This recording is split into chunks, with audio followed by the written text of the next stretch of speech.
Good evening, and thank you for joining us tonight for our Village of Alsip Board meeting. Today is June 5th, 2023, and we'll call this meeting in order at 7:35 p.m. Can you call the roll, please? Trustee Dalzell. Here. Trustee Juarez Mendoza is absent. Trustee McLaughlin. Here. Trustee Murphy. Here. Trustee Navas Barza is absent. Trustee Peretta. Here. Mayor Ryan. Here. We have a quorum. Thank you. Please join us for the Pledge of Allegiance. I pledge allegiance to the flag of the United States of America and to the republic for which it stands, one nation, under God, indivisible, with liberty and justice for all.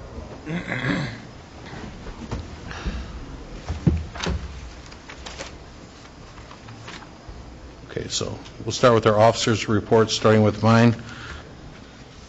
I'd like to keep everybody, share a nice letter with everyone here. Maybe 6 months ago, or less, it was at the insistence of Trustee Dalzell that we acknowledge a former trustee and member of several boards here in the Village of Alsip. Was Bob Sturba, and we actually did a street dedication acknowledging Bob Sturba out on 123rd Street in front of the Village Hall. And I got a really nice letter from the Sturba family this week saying that, Dear Mayor Ryan and Board of Trustees, on behalf of the family of Bob D. Sturba, I want to express our sincere appreciation for your decision to honor our father with an honorary street sign. Your thoughtfulness and recognition of his contributions to the Village of Alsip are deeply appreciated. Our father was very proud of how the village developed during his years of service, beginning in the late 1950s and continuing into the 1980s. He was especially proud of his leading roles in planning and construction of several municipal buildings, including the Village Hall, located on the street that now bears his name. Thank you very much for honoring his service. He would have been humbled and yet very grateful. A new generation of community leaders has followed our fathers. You took the mantle from those who came before you and have built on their successes, just as those who follow you will build on yours. Community leaders like yourselves are vital to community prosperity. Indeed, the residents of Alsip owe you a debt of gratitude for your tireless service. Thank you again for recognizing one of your own, a sincere, dedicated public servant, very, very truly yours, David Sturba. So we thank Mr. Sturba, and I'm sorry to send him a nice thank you letter on behalf of my office and the board. Next, I did have an update from the Southland Water Agency. This is an agency that we've contracted with to possibly, it's still in the feasibility stages right now, but to possibly draw water from Indiana as opposed to our current supplier in the city of Chicago. No determination's been made on this yet, so I don't want anybody assuming that we've made this purchase or agreed to any contracts at this time. I did get a update today from the Southland Water Agency. The executive committee of the Southland Water Agency is writing to share an update on the exciting activities underway as we work toward water delivery by the year 2030, as provided for in the water supply contracts. The Southland Water Agency is under contract with engineering, legal, finance consultants, and an international P3 and private equity consulting firm for the design and financing of the system. We meet this week to secure a written commitment from the landowner of lakefront property within Indiana to enter into a 99-year lease and a pump station that will be located there. There is a non-disclosure agreement still in effect, so we will share the precise location once we are released from the terms of the non-disclosure agreement. The final terms of the lease and easements are dependent on both lakebed and subterranean studies, which are being commissioned by the Southland Water Agency this summer. We have received support for the project from Indiana officials at the highest level, and our Indiana Council is working with the Indiana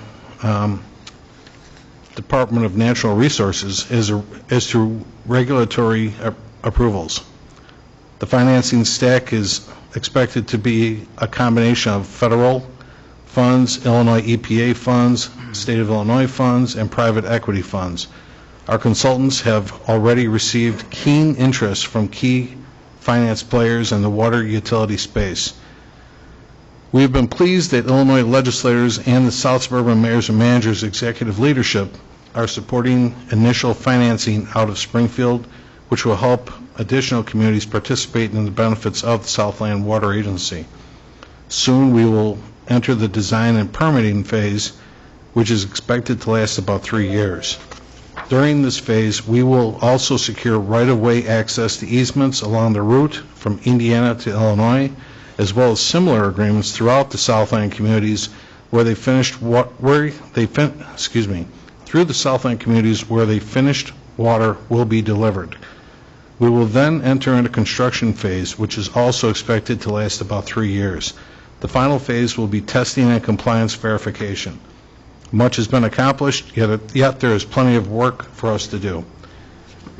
We work on it relentlessly, and we are pleased that the project is on track for the development timeline with target operational date in the year 2030. Certainly, we'll look forward to sharing more progress as it continues. So I got that from Jay Winsma. He's the Executive Committee Chair for the SWA of South Holland. So keep track on that. And last, I had something to recognize our Public Works Superintendent, Mike Frater. Mike says I missed an expensive dinner last Wednesday. I had another commitment, and he says it was really a great affair. Mike down at the what hotel were you at, Mike, downtown again? Weston. At the Weston, yeah. So I just want to let everyone know that it was really a nice affair. I mean, the booklet that I was given was written well, and I'd just like to let everyone know that our own Mike Frater was recognized as the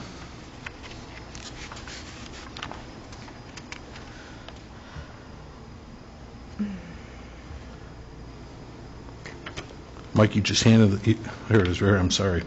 Mike was recognized for the Great Lakes a Blue Ribbon participant for the Great Lakes Restoration Initiative, increasing green infrastructure in the Little Calumet River watershed. This is a collaborative effort between the Morton Arboretum and the Village of Alsip. This is where we took the east parking lot at the boat launch.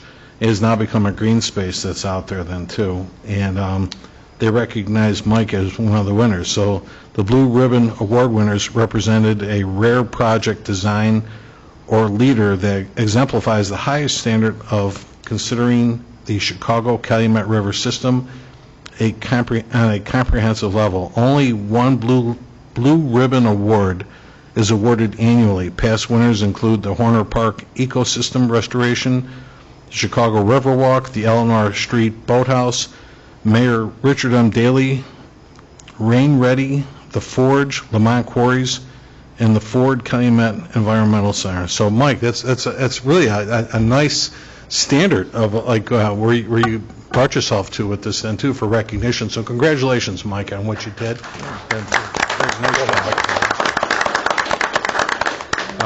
My assistant Becky put out something on social media and our website today too to let the public know what a nice job he did representing our community. And certainly the green infrastructure looks wonderful out at the boat, by the boat launch.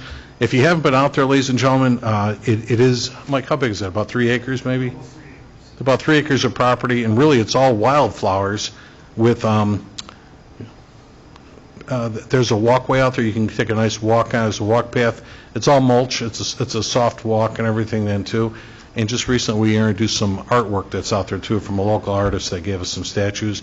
And I just saw the bill come by, but we have tables and so forth out there now too. The picnic tables are out there, and benches too, Mike? Not benches. No, not benches yet. We're working on that because we're getting something repurposed and so forth. That's going to be a little bit out. But again, we're doing everything as naturally, habitat-wise as we can and stuff yet too. So, Mike, again, congratulations. Thank you for sharing that.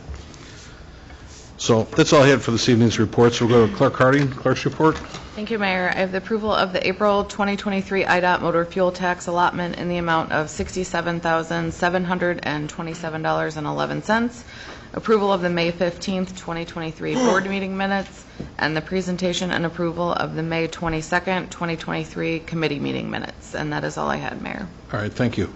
We have our attorney report. We have Mike Hankar with us. Mike? No report, sir. Okay.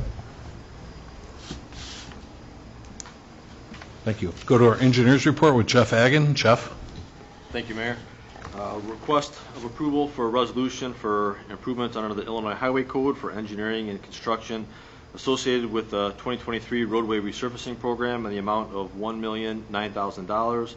The program will also utilize $100,000 in DCEO grant funding, as well as $233,000 approximately in surplus Rebuild Illinois grant funding. Construction is anticipated to commence fall 2023.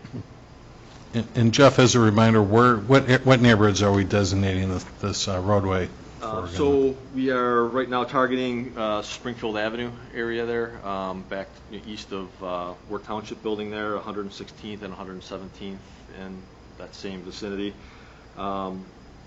Laverne and LaPorte Avenue over around 116th Street. Okay. And then the Lombard area there. Lombard and Cadvale Street? Correct, 126th Okay. and 124th. There are some heavy trucks back over there with all the trucks for the recycling plant, not to mention our own fire trucks. You folks use that road a lot, Chief? Yeah. So, okay. Obviously, it's shot. When you go back there, I know a lot of roads need to be replaced, but that road definitely needs a little bit of help and stuff yet, too. So, and it's traveled a lot. Those are 24-hour operations that are all back there and stuff yet, too. All right, very good. I saw today, I talked to Superintendent Frater this morning. They're putting a top coat of asphalt over at the Rebuild Illinois project. So I saw 119th Street getting done west of Cicero today. Correct. That's, as of right now, that road should be half done. They'll finish that one up tomorrow. Okay. Laramie is completed with surface, and 118th Street as well.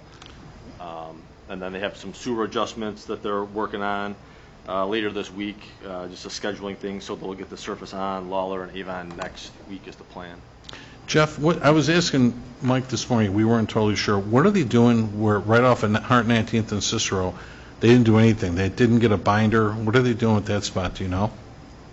I'll have to look into that. It may possibly be, is it in the IDOT right away? It is, and it was concrete. Okay. So they scraped or middle a portion of that section, and then they went over the surface today, so. Okay, so it's surface then? Okay. So they did pave over that today, Mike? Can you do that without a binder and all that? Emulsifier down, which acts as a tackiness for the asphalt to adhere to, so it should be fine. You can go right over concrete? Okay. Okay. I didn't see that. I didn't want to go down there. I saw oil all over the place this morning. Sure.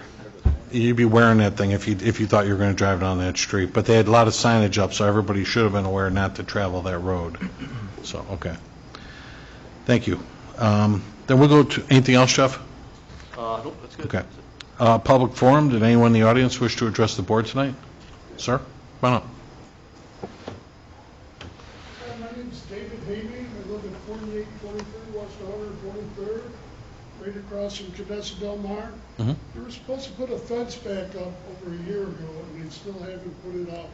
It's in the bylaws that a fence is supposed to be up along the back of the buildings there, so we don't see our buildings and our trash cans. I'm just wondering when the village is going to do something to them to make them put it back up. Which property are you talking about, Jeff? Cadessa Del Mar. Oh, where the strip mall is at there? Yeah, the little strip mall. Okay. The fence they tore down last year, and they have not put it back up, and it's in the bylaws that it's supposed to be up there.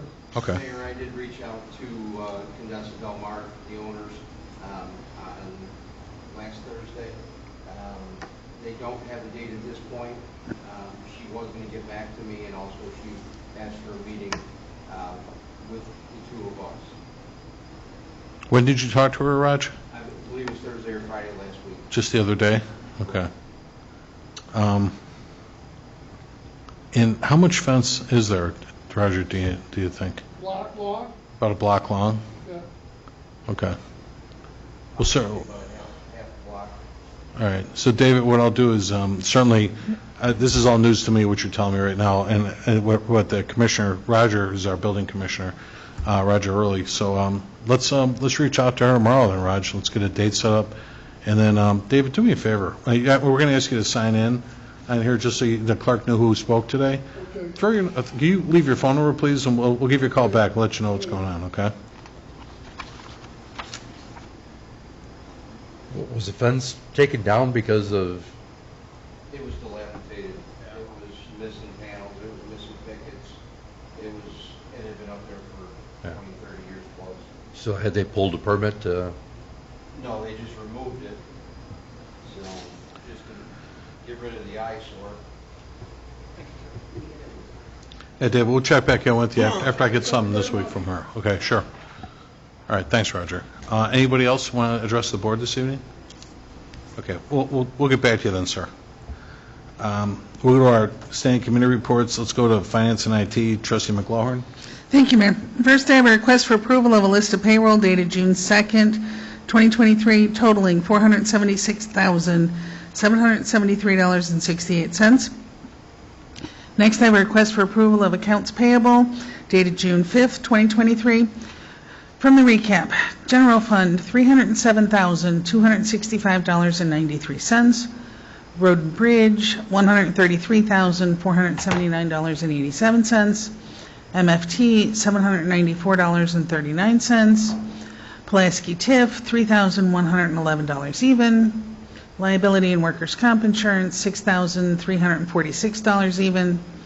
Health insurance, $298,863.17. Water and sewer, $584,040.08. Sanitary sewers, $1,341.68. Heritage complexes, $240,590.06, for a grand total all funds of $1,575,832.18. And that's all I have under finance this evening, Mayor. Okay, thank you. Next, we'll go to our fire committee report. Trustee Murphy. I have the approval to pay a $103,307 price increase requested by Seagrave for a fire truck ordered by the Village of Alsip on November 1st, 2021, after receiving a single RFP cost of $688,716, as this will bring the purchase to $792,023. Second, I have the approval to re-advertise a RFP for a new fire truck.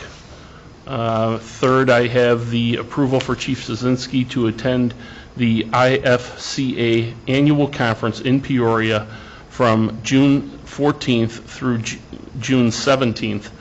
The annual conference has been moved from October to June, and the annual symposium was moved from May to October this year. The conference is budgeted for annually.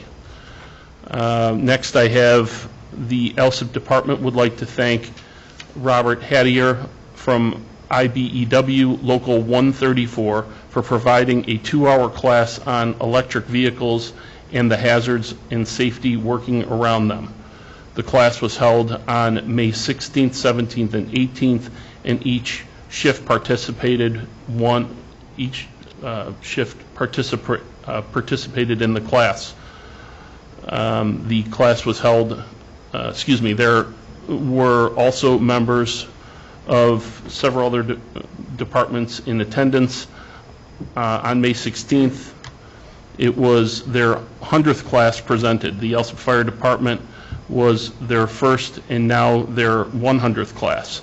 Instructors Matt Stolpart and Joe Kilcoyne did an excellent job presenting the class. Next, I have the request to pay out a floating holiday and one vacation day from fiscal year 2023 in the amount of $1,922.88 to a firefighter paramedic. Next, I have the Saratoma cook-off. We would like to congratulate firefighter paramedic Laura Memenshire for winning first place in the People's Choice and third place overall in the Saratoga Annual Cook-Off Contest. Firefighter, paramedic Randy Talaski assisted Laura for the cook-off. And that's all I have, sir. I'm going to say it's incomplete. We didn't list what Laura made for dinner. Some kind of chicken. All right. I didn't know about it till the last minute. All right. Yes. All right. I've been to those before. The food's great, and thank you for the firefighters for doing that and so forth. Next, we had the police and traffic safety. Oh, I'm sorry, trustees. Based on, I'm not, based on what the will is of the board regarding the fire truck. Excuse me. When I was drafting the agenda, certainly if the board wishes to move forward with the original purchase, number one, so be it. Otherwise, number two is an option to that. So that's why you're seeing both on your agenda. Next, we had our police and traffic safety report. Trustee Dalzell. I have the approval of the April 2023 Police Department Monthly Activity Report. And lastly, I have the approval of a 3-year contract with Fuchsias, which is a real-time crime information center at a cost of $150,000 annually. First year of the project is being paid for by a grant from the Illinois Attorney General's Office, their Organized Retail Crime Task Force. That's all I have, Mayor. Chief Miller, we had a really good meeting this morning. Do you want to share with the meeting you had Friday, the participation? On Friday, we had hosted a brunch with 16 businesses in town, mostly larger factories that we normally don't interact with, so that was good in and of itself. Everybody who sat through the presentation, including all the school districts and all the factories that were in attendance, as well as the 2 labor union schools, IBEW and the sprinkler fitters, everyone signed a letter of support to move forward with this project, and that they'd be more than happy to be a part of it. So that was one of many meetings that we're probably going to have over the next year. Chamber President Mary Grace Snooks was in attendance. She offered to host a similar brunch in another month or so to bring in some newer businesses and other ones that we hadn't reached out to yet. So it looks like we have a lot of support and a lot of momentum going forward. Excellent. Thanks for doing that, Chief. And be a safer community after. Next, we have the Public Work and Boat Launch Committee. I have a request requesting approval to award a bid to Great Lakes Urban Forestry Management to perform village-wide parkway tree inventory in the amount of $34,250. And that's all I have, Mayor. Okay, thank you. Mike, can I ask, we don't have anything in here. How's everything at the boat launch? Everything okay out there? Yeah, it's great. Yeah. Had a tournament Saturday, and it was well attended.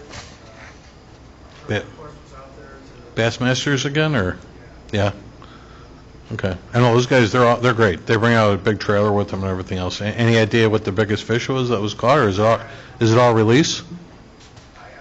Okay. I hope so. Yeah. So next, we have the Sewer and Water Report Committee. I have the approval of an ordinance amending Chapter 20, Water and Sewer, Article 3, Rates and Changes, Section 20 through 30 through 43, water rates generally, times for billing of the municipal code of the Village of Alsip. And second, I have the approval to advertise for the filling of a Class 2 operator position in the Water Department. And that's all I have, Mayor. Thank you. Commissioner Trivan, Dan, can I ask you to grab a mic real quick, just so the public understands?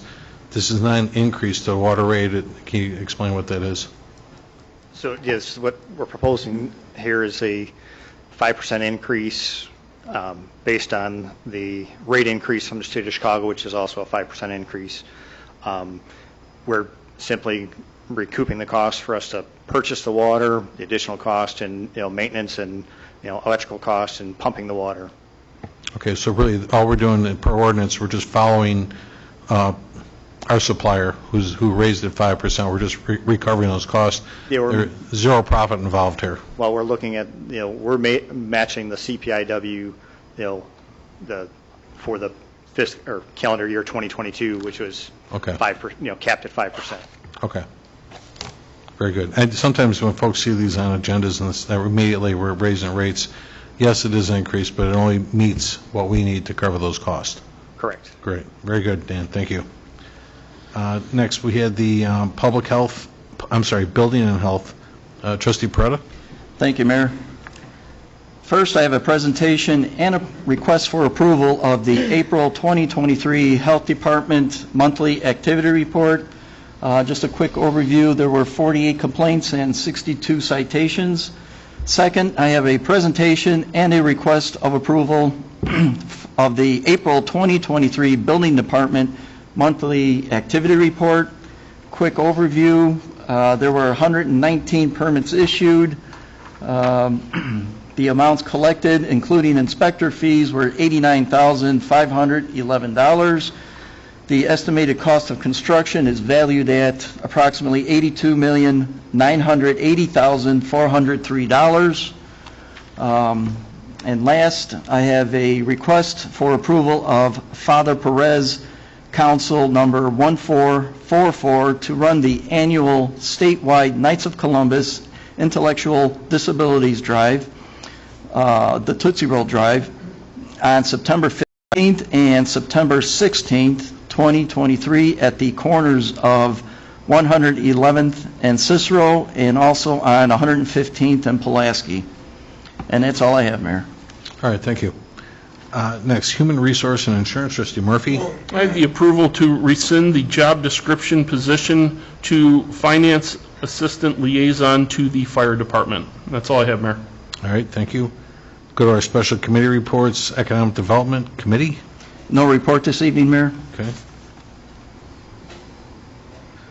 Next, we had the Village Properties, Trustee McLaughlin. Thank you, Mayor. I have the request for approval of the April 2023 Heritage Monthly Activity Report. And that's all I have at this time. Okay, thank you. We'll go. Next is Ordinance and Legislation, Trustee Peretta. Thank you, Mayor. I have a request for approval of an ordinance granting salary increases and establishing compensation for certain non-union employees and appointed officers of the Village of Alsip, Cook County, Illinois. And that's all I have, Mayor. Thank you. Trustee, I mentioned it right before the start of the meeting. I wanted to have just a couple of minutes with the board before we vote on this issue. I'm going to ask that we pull letter Q, as in Quincy, to have a brief discussion, and we'll vote on this afterward, okay? Very good. Thank you. Next is the Planning and Zoning and Licenses Committee. Sorry, that's me. Taking notes. I have a request for approval of a list of licenses dated May 8th, 2023 through May 19th of 2023. That's all I have, Mayor. Thank you. Anyone have any presentations, petitions, or communications they want to share? I was making myself a note because I want my words understood correctly, too. When I said about the recognition of Bob Sturba, Trustee Dalzell, when I said your insistence, I meant that in a great way and stuff, too, you know. But seriously, thank you for requesting recognition of Bob Sturba, because really when I had a chance, when I was drafting the proclamation and whatnot, I learned a lot about this gentleman and how much commitment that he had for the community here and many projects that he took on around here. So thanks for doing that, seriously. I like when we get some really nice letters and, response back, which is customary. But Bob Sturba, he was an interesting gentleman that really did quite a bit here for the community and stuff, too. So thank you for doing that. Trustees, at this time, did anyone want to remove anything from the consent agenda? Are we going to discuss G and H to figure out which one is which? Okay. I mean, do you want to just remove those and then we'll get back to them, or do you want to discuss them before? And Might as well remove them both. Yeah, I'll pull both of those and we'll talk about them, sure. Anything else? Okay, then can I get a motion then to establish the consent agenda? Motion. Second. And that's including removal of Q as well, correct? Yes. All right, roll call number 1 to establish consent agenda. Trustee Dalzell? Yes. Trustee Juarez Mendoza is absent. Trustee McLaughlin? Yes. Trustee Murphy? Yes. Trustee Nava Esparza is absent. Trustee Peretta? Yes. Motion carries to establish consent agenda. Thank you. Can I get a motion then to approve the consent agenda as established? So As moved. presented, I meant? Second. All right, before we take roll call, item D, approval of a resolution for improvement under the Illinois Highway Code for engineering and construction associated with the 2023 roadway resurfacing program in the amount of $1,009,000. The program will also utilize $100,000 in DCEO grant funding, as well as approximately $233,000 in surplus Rebuild Illinois grant funding. Construction is anticipated to commence fall of 2023, will now be known as Resolution 2023-06-R-1. Item M is in Mary, approval of an ordinance amending Chapter 20, Water and Sewers, Article 3, Rates and Charges, Section 2243, water rates generally, times for billing, and the municipal code for the Village of Alsip will now be known as Ordinance 2023-06-1. And item Q was removed. So roll call number 2 to approve consent agenda. Trustee Dalzell? Yes. Trustee Juarez Mendoza is absent. Trustee McLaughlin? Yes. Trustee Murphy? Yes. Trustee Navas Barza is absent. Trustee Paretta? Yes. Motion carries to approve consent agenda. Thank you. Let's go back to a couple items that were removed. First, we had letter G, was the approval to pay a $103,307 price increase requested by Seagrave for a fire truck ordered by the Village of Alsip on November 1st, 2021, after receiving a single RFP, that's a request for proposal, cost of $688,716, as this will bring the total purchase price to now at $792,023. And then H was the opposite. So in other words, if the board decided not to pursue this, would be the approval to re-advertise that truck. So let's deal with letter G first. First, before we take any questions, did anyone wish to make a motion to approve the way this stands? All right, then I'll take questions on the matter. Trustee Dalzell, you pulled it. Did you have a question? Well, the first is that I'm assuming that we had a contract when we originally signed for the purchase agreement for this. I'm trying to find out what a purchase agreement contract is, if they can change the price after we sign the contract, order it, and 18 months later. So does the purchase agreement or contract that we signed guarantee the price delivery? Chief, go ahead. Did you have a response? I know you asked me for the contract, and I sent you the contract after you asked me about it. Last week, we also did have a Zoom meeting, a virtual meeting between myself, the mayor, the CEO of Seagrave, our sales rep, and one other sales rep that was on there. And like I said, when this first came to light, this is the norm right now in fire manufacture and ambulance manufacture, because they're being driven up by prices and they can't control it, so they have to raise prices. And Seagrave's not the only manufacturer doing it. Everybody's doing it. During our conversation, one vendor raised their percentage up 50% in one day, and that was the steel that's used to provide the beams. Every vendor or every supplier is doing the same thing. Motors went up, transmissions went up, and other manufacturers are doing the same thing, whether you had a contract or not. And they're just passive cost. What it is that they did, or the reasons what they did, my question was purely, is it lawful? What was the purpose of a purchase contract? If we reneged on something, I'm sure that they could enforce it to sit there and say, look, you ordered this, we started building it, now you're saying that you don't want it, we have a contract, send us a check. Conversely, it's my opinion, and I'm not a lawyer, never even played one on TV, that we sign an agreement to sit there and pay X dollars, and now they're coming back and saying because of the cost.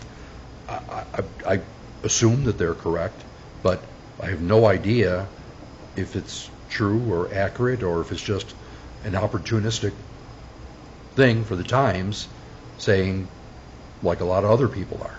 So why is it that we're on the hook for this if we have a signed purchase agreement? Because if everybody did the same thing, they would be out of business within a year because they can't cover the cost for the materials to build these things. Every manufacturer's in the same boat because their vendor suppliers are raising cost also. Yet the chief ordered squad cars a month or a year earlier, and that manufacturer delivered those vehicles without a single price increase. And lucky it happened. Everybody's like that. I guess where I'm having the hardest time with is the fact that the contract was signed 18 months ago. Right. That the cost of the materials weren't known to what it is now. That they were basing off the cost of materials back then. Well, and that's it. They should have been placing orders to get things 18 months ago. there is no supply chain. We're waiting 6 months for parts, including small parts, because everything's built, made to order now. There is no supply of these parts that are out there. They don't stock motors or anything anymore. Everything's made to order, so their prices have gone up. They used to do that at one time, and they used to know about what their expected increase was every year. That's been out the door since COVID, and it will continue to do so for the next 4 or 5 years. Okay, so now I don't have an answer on the contract that I had asked. They offered extending our warranty from 2 years to 4 years, which they value at $27,600. Or they offer us within the next 5 years we can buy up to $10,000 in parts. Or they offer us to defer payment of that $103,000 in change without any monetary increase to that. Or they offer us a $20,000 discount on our next order. I don't know why they can't discount this order by $20,000. Because it's what the cost of the supply is, the cost of materials. But they're going to offer a discount of $20,000 on the next order. So in essence, they're guaranteeing yet another order that they can jack the price on apparently any time that they want to. The disparity in cost, even from what they determine, is $27,600 or $10,000 or no discount, but you have 6 months to sit there and send that in, even though I'm pretty sure that we won't even get this thing for 6 months, right? Or a discount of $20,000 if we guarantee for yet another order. There's no rhyme, no reason to what these numbers are. The $10,000 in parts, that's at their cost. They're already building in their profits on those parts, so it's truly not a $10,000 savings to us. It's repair parts on any of our vehicles, not Right. just the new engine. Right, but it's still up, but it's only up for 5 years. So, do we have an expectation that we would go through $10,000 in parts with them over the next 5 years? With our older vehicles, probably. And the mayor asked them to come up with some type of concessions. Oh, no, and I appreciate that, right. but it's Yeah. just, part of what I would consider is an immediate concession to this. So if they're saying $103,000 and change, come up with an immediate concession for that. Everything that they've looked for is to their benefit, not to ours. That's where I am. So that's all I have. Thank you. I know during the conversation that we had, the mayor did ask, or either I don't remember if it was me or you asked, out of the number that they've sent these letters to, which I believe was 19, might be wrong, my number's not too far off. 9 of them have declined. There was one department who pulled their bid, rebid it. 2 months later, the exact same thing. That price went up even higher than what the added cost was. They pulled it, they went to another manufacturer, and that cost was even higher yet. That's the risk with it right now. Right, very possible. Crestwood did the same thing last year. Crestwoods were actually in the middle of being built, and they have 2 of them being built, and their price went up $169,000 between both of them after theirs were already being started. Ours hasn't even been started yet. They're just trying to get the materials for the cost of the engine right now, and that's how much they've gone up since we signed this contract 18 months ago. I just think that if we spend $800,000 on the purchase of a fire truck, and I don't speak fire truck, maybe if we had different bid requirements, that we could find a like equipment offering. It's going to be about the same if you use the larger manufacturers. They're all going to be about the same, and they're all 3.5, 4 years out right now, and the price is going to go up even more. And I'll defer to you, Chief. You're the expert in that. When I was down in FDIC in Indianapolis, I did speak to a lot of different manufacturers, and I told the mayor this was coming out just to know what the price was. I didn't think it'd be this much. Everybody's doing the same thing, and what you're finding out now with these manufacturers, they now have the language in the contract that the price will vary. I'm not 100% sure, but I would almost guess that the ambulance that we have on order right now will go through the same thing. Not to the same extent because it's a much smaller unit. So what's the purpose of the contract? It's just the unprecedented times that we're in. We've never had this before, and any time we've ever built or bought anything, we've never had this before. And it's just the way the suppliers are just jacking up costs with no rhyme or reason and any percentage they want. I can tell you a motor right now has gone up $20,000 in the last 6 months from Cummins. $20,000 in 6 months. Same motor. So we had a Zoom meeting 2 Fridays ago. I participated in it with the chief, and they had their sales team on from the manufacturer from Seagrave, and they actually had the president of the company on, and he told me that basically his material costs are fixed. He says he can't move those at all, and I said, what's driving your price? And he says, basically insurance and labor are driving his cost, at about $100,000. And just so the board, as a reminder to the board, we've talked about this at previous committee meetings. Right now, the village has no financial stake in this. These are progressive payments. So like now, they were getting ready to start the build. They'll ask for 25% of that payment, of that, well, what we used to be almost $689,000, we would have gave them 25%. When they go to chassis the vehicle, there's another 25% and so forth. So we have no stake in this right now, other than the fact that we ordered the truck. We made a commitment after receiving a request for proposal back on November 1st of 2021. So right now, we have no financial stake in this. I disagree. I think that our stake is the fact that we're 18 months delayed had we looked at a different manufacturer. Oh, no, I agree with the angle, sure. I'm just saying financially, I'm just letting you know we don't have any money into this yet. Can I ask a question? Sure, absolutely. I just have a quick question. So if you guys say you choose not to pay the extra money and you re-advertise for a new RFP, does that mean you have to withdraw your bid from the current truck you have, like you signed the current contract? For? Yes. I would guess. I think that's what other departments have done that decided not to pay the extra cost. So then if you get a bid that's even higher, we can't go back to the other contract, correct? Okay. Yep, and that's what happened with one of the, he didn't mention the department, that's one of the departments he did mention that did happen too. Okay. I was just curious. Thank you. So, One of the other things the mayor asked during the conversation was if there's anything that we could remove from the engine to make it less costly. Our sales rep said that they build parade apparatus and they build fire apparatus. Ours is built for use. It's not parade.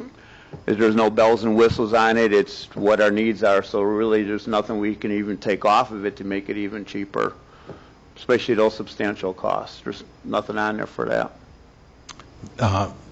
I believe that was Brett that said that. But yeah, I did ask that question. Is there any fluff in this? And he said, no, there's not. This is a work truck, is what he said. So there's no. And again, that's what I said. You've got a lot of. I said stainless, but I meant aluminum, right? There's no stainless. It's corrosion resistant steel is what it is. It's not stainless steel. 3 of ours are made out of complete stainless steel. This is corrosion resistant steel. So when I asked the question, he didn't want to compromise the integrity of his product. Mm-hmm. But, Chief, what is the difference? Where's the price difference with other manufacturers then? They're about the same. Everybody thinks that because you're buying something that's close to stainless, it's more expensive, and it's really not. Because other manufacturers have to beef up some of their suspension and some of their components to make it as stable as stainless or close to stainless is. Okay. And again, for the public's knowledge, because we YouTube all these meetings, the apparatus that we are replacing is a 2011, 2001, 01, I'm sorry. 2001 Right, it's a 2001, Seagrave. 2001 pumper. Yes. Seagrave. Yes, and one of the things that we've looked at since we've been buying from Seagrave is longevity. We've gotten almost 22, 23 years out of this engine. It's been a good engine. Every 20 years is what the recommended replacement is. I will tell you that there's other manufacturers, other departments that use that are replacing their engines at 10 years. So, you know, this engine that we're getting right now will last 20 to 25 years at almost, you know, $700,000 compared to one that you have to replace in 10 years for almost the same cost. You're getting your bang for your buck. And it's just, unfortunately, it's just the way the supply and demand is working right now. And it's everywhere. It's not just here. So you're going to get an additional 10 years by getting stainless steel? We get over 20 years out of more lifespan. Stainless steel is out the of it. difference. It's going to give us another 10 years. You have no rust on it. I mean, it lasts. It's a workhorse. So you're getting your money's worth for this. So a truck with rust, it can not put out a fire any less than... No, you'd be replacing it sooner. We used to have vehicles that were made out of aluminum that would only last 10, 12 years. But what is the cost difference, like the mayor said, between aluminum and stainless steel? It's not the cost of aluminum versus stainless, it's what else you have to do to build up aluminum because it's not as strong as the stainless or the corrosion-resistant metal. There's structural difference between them. And the only way I can really show you, you have to go to look at a manufacturer to be able to do that. There's a huge difference. So do other in manufacturers produce trucks that are stainless steel? Yes, Rosenbauer does. They're based out of South Dakota. They only do the bodies, they don't do the cabs. Seagrave is the only one that builds stainless steel cabs. So then why is it that we only got one RFP if other companies produce trucks with stainless steel? Because nobody else does a cab out of stainless or corrosion-resistant stainless. There's 3 other manufacturers that will build bodies but not cabs. It's kind of pointless they have a stainless steel body if you don't have a cab to go with it. And again, it's structural that they have to include to make that even beefier with aluminum. Aluminum doesn't give very much. Aluminum you have to do a lot with. If we were to proceed with paying the additional monies, have you determined of these 4 options that they've given us what your choice would be? No, I never even discussed it with the mayor at all, and I think that should be probably a board decision. I mean, I'd have to look at each one of those and see which is going to be the most beneficial. I haven't even thought about that, just waiting for this conversation to come up first. So trustees, again, for review, the options that the manufacturer offered us in lieu of the additional fees was number one. Basically what it says here is they sent us a draft amended from the original Seagrave apparatus for review by the Alsip Fire Department. Paragraph 2 has been left blank to allow Alsip to choose one of the following alternatives, properly documented once they receive the final agreement. In other words, they'll correct everything. So item number 1 was a 2-year extension of the Seagrave limited warranty from 2 years to 4 years, and valued at $27,000, as Trustee Dalzell said. Option number 2 was a $10,000 parts voucher to be valid for 5 years from the date of delivery and acceptance of the apparatus, to be used for any parts purchased toward any owned Seagrave apparatus or equipment. Option 3 was a payment delay for the material price increase for up to 6 months after delivery and acceptance of your apparatus. Or finally, number 4 was a discount on the next apparatus order in the amount of $20,000. He says, please review the alternatives listed and let us know what would work for the village. If you have any questions, please let them know. and that's from their president, Mr. Parmezzani. If I can continue my rant. The 2-year extension of their limited warranty, I trust their limited warranty as much as I do their contracts now, so I don't think I'd be in favor of that. I would like to add a number 5 to this, and rather than get the discount on the next apparatus or order of $20,000, I would suggest that we have the discount applied immediately to this of that $20,000.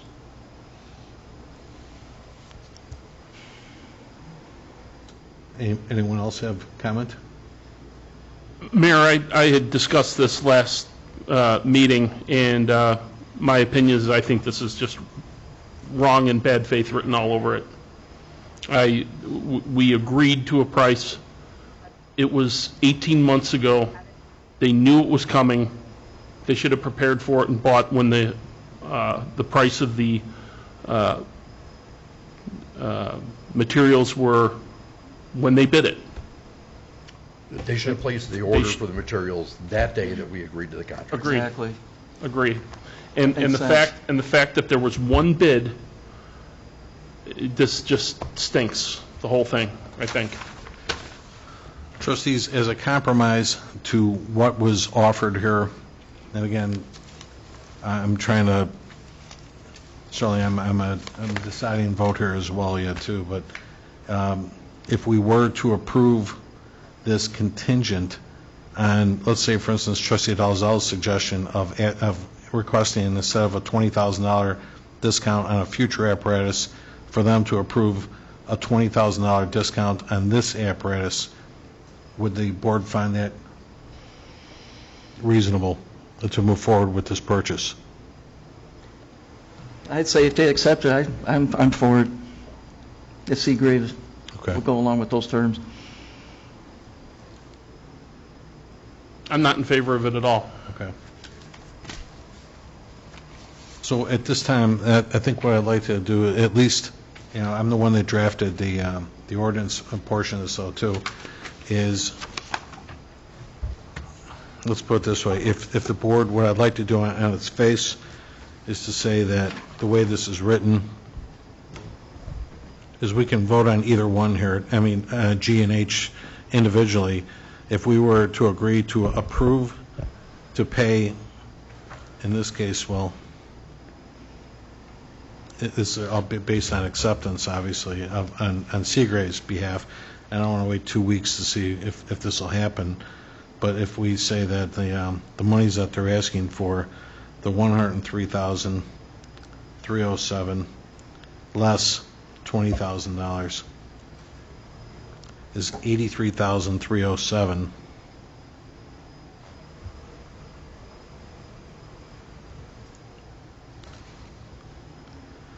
If I were to word this to say approval to pay $83,307 price increase for the fire truck ordered by the Village of Alsip after receiving the single RFP at $688,716, it'll bring the total purchase price to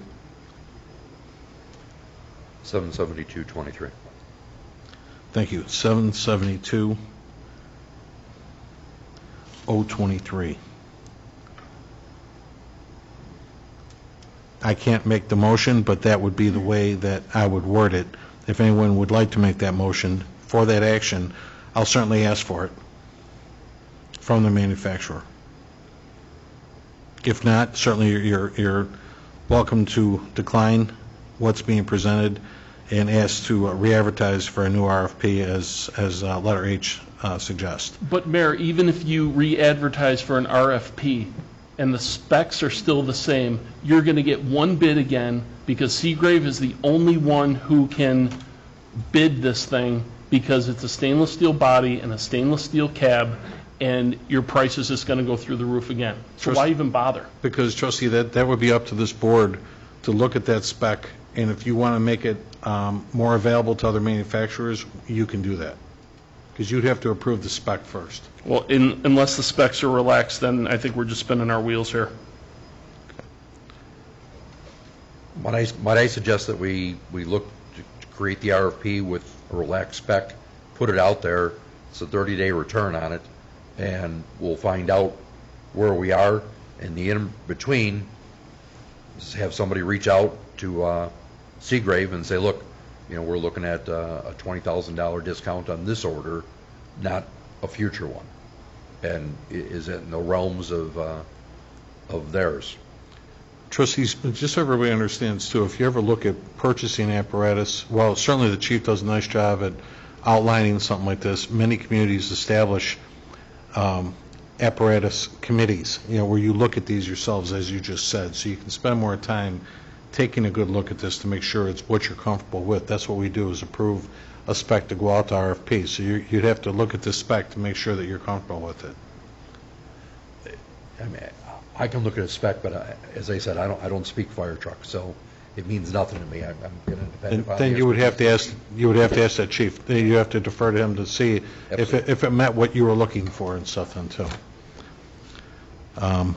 My end is purely the dollars and cents, and based upon what was offered previously, it seemed like reasonable, and the chief's the chief, and that's what it is that he wants, and then I get it.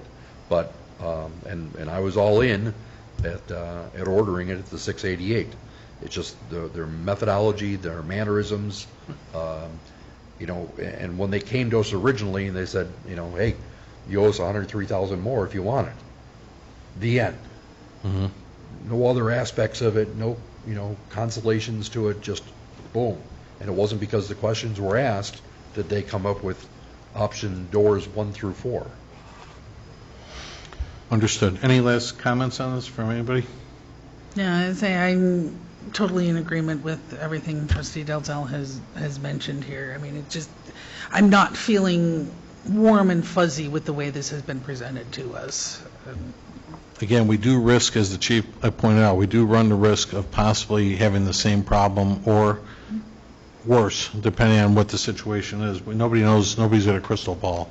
Right, but it took them 18 months to come to us to give us the bad news, and now we're sitting there and we're trying to digest it and come up with what's right for our taxpayers to sit there and to facilitate this. So I'm just suggesting that they're offering a dollar amount out here. How about on an immediate side of it, rather than, well, maybe you'll use it, maybe you won't, and maybe they'll continue to still skim off the top. Understood. So is there any motion to approve letter G, even with the verbiage that I had suggested? Is there any motion to do such? None? Then that line item G would die then for lack of a motion. Is there a motion to approve letter H, approval to re-advertise an RFP for a new fire truck? Mayor, I'd make the motion that we advertise for an RFP, a modified RFP from what we did before, to speak to Trustee Murphy's side, that if we're going to just redo what we did before, it's going to be Groundhog's Day. Well, certainly I'd like to just add, and again, I simplified this a little bit, but this will be approval to advertise an RFP for a new fire truck pending approval of a new spec. Right, an updated spec. That way we can get it out there. Hopefully we can find out if we're going to be troubled by this same dollar amount. In the interim, continue on our negotiations with Seagrave to see what, if anything, more they can do to facilitate a price reduction for us. And, hopefully they'll come down and we'll be able to do it, or we'll get a modified RFP and somebody else will bid on something and give us the opportunity to get something that the chief can live with and that will provide service for the community and at an easier price. All right. So, Madam Clerk, it would be my recommendation, and the verbiage should say, approval to re-advertise an RFP for a new fire truck pending new specifications. Approved by the board. Mayor, can I make 2 things real quick? Yeah. Number one, if you go out to bid and you order from somebody else, you're looking 3.5, 4 years away. You're also looking, every manufacturer now has it in their contract that they can increase the price because of material costs going up. So there will be a difference that you see in the contracts now, because every manufacturer is doing the same thing, just what Seagrave is doing right now. So they're not the only ones. I know they're the only bidder, and we keep harping on that, but every manufacturer is doing the exact same thing right now because they're all facing the same charges. So what's the purpose of a contract if when you sign the contract to place the order, that they can just indiscriminately change the price regardless of what it is? If the board votes to sit there and expend a dollar amount, that's what we voted on. That's all that can be done. Absolutely, and every department that's buying stuff right now is going through the same thing. This has never been this never happened in the manufacturing industry before. Right? Their prices are being driven because of their costs from their suppliers. And yet, when you go out and you order a car, is that same true? I haven't bought a car in 3 years. I don't know. I have no idea. It just, maybe the attorney can tell me something that, what's the value of a contract? Well, I haven't been involved in this at all until tonight, and so I haven't seen what the contract says. But generally speaking, if you enter into a contract, they're obligated to provide you with the fire truck consistent with your specs at a certain price, and you're obligated to pay them. And if this is probably arguably an anticipatory repudiation, like saying we're not going to fulfill the contract as written, then theoretically you get another truck, and then you can sue them for the differential, because it all involves uncertainty, and uncertainty goes both ways, and I guess there's no way they can really hedge, on the cost of that. So I don't think this is like a force majeure or some act of God that would terminate, like the French, that would terminate the contract. So, I mean, it would be, again, I haven't read the contract, but if the contract is unequivocal about their obligation to provide this truck with these specs, and when you do that, it's your obligation to pay that amount. If they're saying we're not going to do that, then they breach a contract, and again, in theory, they'd be liable for the differential between, what you had to pay for a replacement vehicle. That's contract law, I mean, without knowing the specific, and that's pretty intuitive, I think, as far as what it is. Again, I don't know what the contract says. I can certainly look at it. And Mayor, I don't know if you want to reach out to Crestwood's mayor and talk to them, because they went through the same thing less than a year ago. Okay. All right. Well, we know we're not, it sounds like we're not, well, I know that nobody made a motion here to approve letter G, so is there a motion to approve letter H? I would make the motion to do that, but I want to hedge my bet by not canceling this current contract until we can find out if there's other things that we can do to make it more digestible. So actions in parallel. Yes. While working on finding out if we can potentially get the $20,000 discount now, we should work on an alternative in the meantime. Right. I mean, I think it's reasonable for us to sit there and prudent to sit there and to do that. Well, then, I would recommend we table the purchase. Obviously, we're not going to pay, there's no point in voting on anything here then, is the first one, letter G, died for a lack of a motion, and letter H the same. I'll speak with the manufacturer again and let them know the concerns everybody had, because we haven't had an opportunity to have a committee meeting before tonight's meeting to discuss more. This, like I said, we were off last week, and now we meet as a group. We don't do so the public knows we never have meetings individually, because it's not fair to the public. We have to be transparent about how we conduct business here. You're seeing that happen right here, right now. So I will speak with the manufacturer about your suggestions, and let's see if we can do more. In the meantime, Chief, let's look at the spec. I have no problem going through everything in there, and let's look and see what we can do with it, okay? Would it be prudent for us to forward the contract to the attorney for their review? Yeah, absolutely. I think more of it's going to be on the specifications, but yeah, I'll certainly forward it over to the attorney to look at. Thank you. All right, thank you. At this time, trustees, I need to, well, first off, I got to ask, is there any unfinished business? Any new business? Then I got to ask, I need a short, closed session, executive session for a quick discussion here to discuss the appointment, employment, compensation, discipline, performance, or dismissal of specific employees of the public body or legal counsel for the public body, including hearing testimony lodged, testimony on a complaint lodged against an employee of the public body or against legal counsel for the public body to determine its validity pursuant to 5 ILCS 120/2, Chapter 1. Can I get a motion and a second to do that? So moved. Second. We're just recessing, right, then coming back? for a vote? We're just recessing, right, we have to come back. All right. Roll call number 3 to recess to close session. Trustee Dalzell? Yes. Trustee Juarez Mendoza is absent. Trustee McLaughlin? Yes. Trustee Murphy? Yes. Trustee Nava Esparza is absent. Trustee Peretta? Yes. Motion carries to recess to close session. Thank you very much. The time now is 8:42 PM. I could ask that we clear the room to go into a closed session. Thank you for joining us this evening, and please enjoy the rest of your evening then, too.